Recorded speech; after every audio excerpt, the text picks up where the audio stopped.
যে মাজতে আপুনি মানে কৈছিলে যে ফটোগ্ৰাফিটো প্ৰেগনেন্সি ফটোগ্ৰাফিৰ ওপৰত কিবা কৈছিলে প্ৰব্লেম হৈছিলে অকমান কেনেকুৱা ধৰণৰ কথা কৈছিলে মই নাজানো আচলতে সেইকাৰণে সুধিছো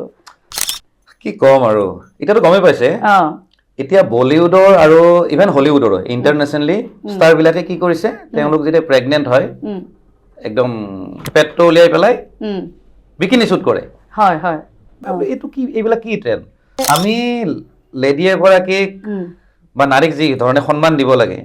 সন্মান কেতিয়া দিম সন্মানটো তেওঁ যোগ্য হ'ব লাগিব আৰু চাব ধৰক তেওঁ ছ'চিয়েল মিডিয়াত ফটো দিয়ে কিবা দিয়ে তেনেকুৱা মেটাৰনিটি ফটোশ্বুটৰ হাজবেণ্ডজনে কি কৰে তেওঁ এইটো বস্তু লাজ নাপায় নেকি আজি গোটেই ফেমিলিখনৰ কণ্ট্ৰলটো তেওঁৰ আণ্ডাৰতে থাকে হয়নে as a guardian he is an one an army of the family হয়নে নহয়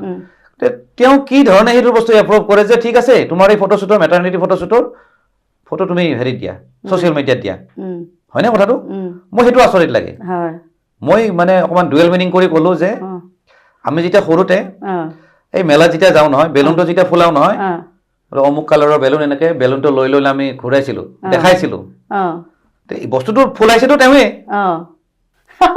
আৰু তেওঁৱে যদি এপ্ৰুভ কৰে এইটোতো বেলুন নহয় না তেওঁ হ'ল তোমাৰ পত্নী হয়নে